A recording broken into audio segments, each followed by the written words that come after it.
Perkenalkan, nama saya Laili Angelina Manalu, Prodi Ilmu Kesehatan Masyarakat, Fakultas Kesehatan Universitas Epari. Di sini saya akan menjelaskan sedikit tentang pencemaran air dan penyakit apa saja yang dapat terjadi akibat pencemaran air. Terima kasih dan selamat menyaksikan. Penyakit akibat pencemaran air. Pencemaran air adalah suatu perubahan keadaan di suatu tempat penampungan air seperti danau tanah. Adalah bagian yang penting dalam siklus kehidupan manusia dan merupakan salah satu bagian dari siklus hidrologi. Penyebab pencemaran air dapat berupa masuknya makhluk hidup, zat, energi, ataupun komponen lain sehingga kualitas air menurun dan air pun tercemar. Apa sih penyebab pencemaran air itu? Banyak penyebab pencemaran air, tetapi secara umum dapat dikategorikan menjadi dua sumber, yaitu sumber kontaminan langsung dan tidak langsung.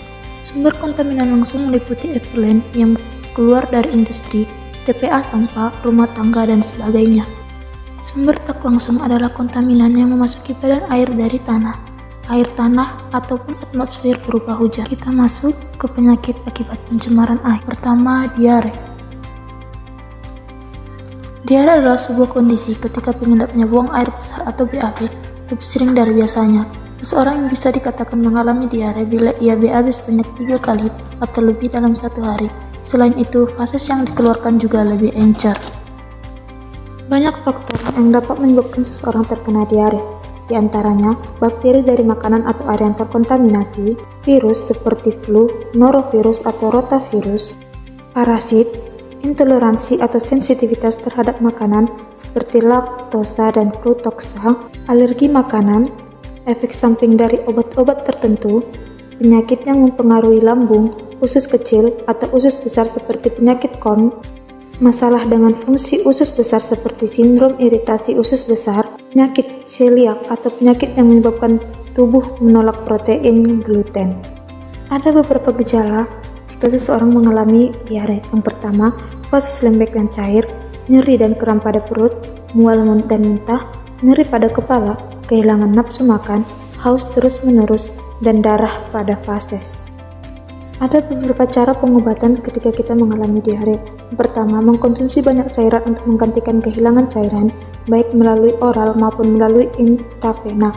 Yang kedua, pemberian obat yang dapat melawan infeksi bakteri.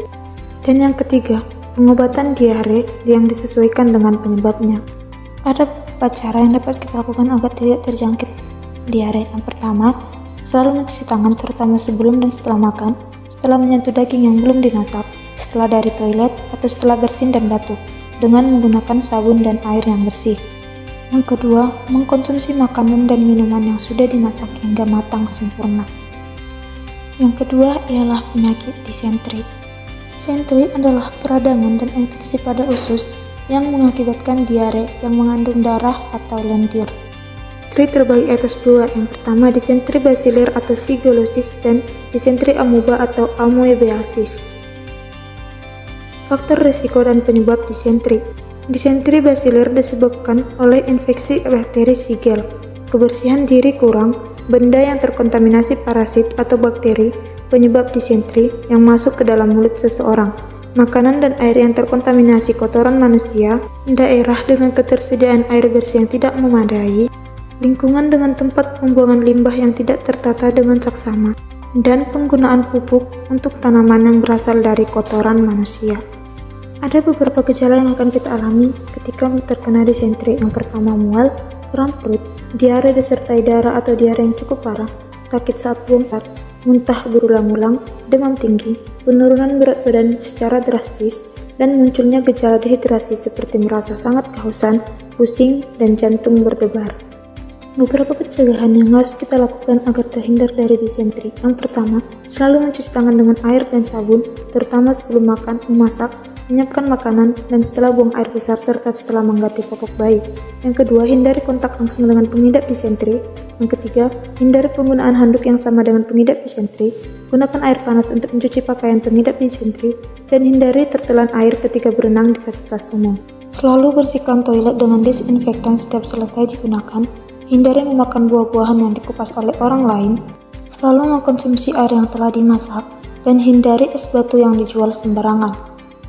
Penyakit ketiga akibat pencemaran air yaitu kolera. Kolera adalah diare akibat infeksi bakteri yang bernama Vibrio cholerae.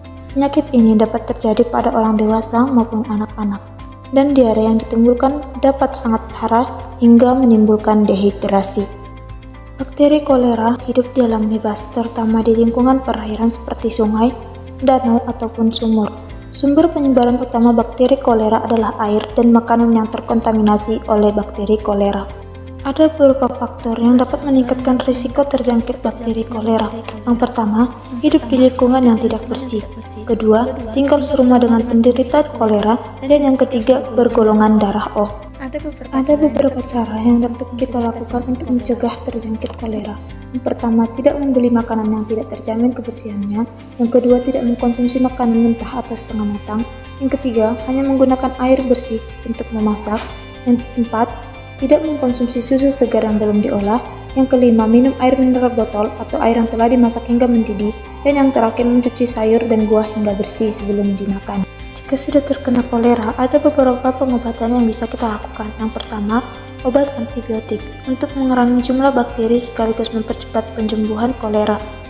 Yang kedua, mengkonsumsi suplemen zinc. Zinc juga sering diberikan untuk mempercepat penyembuhan diare atau kolera pada anak-anak. Selain penyakit tadi, ada juga beberapa penyakit lain yang disebabkan oleh pencemaran air, seperti hepatitis A, polio, trakoma, keracunan timbul, dan penyakit kulit. Banyak penyakit kulit yang terjadi akibat pencemaran air, salah satunya kurap, kutu air, infeksi kulit, dan dermatitis alergi. Dan yang dapat kita tarik dari materi hari ini ialah, air merupakan sumber alam yang sangat banyak manfaatnya bagi kita.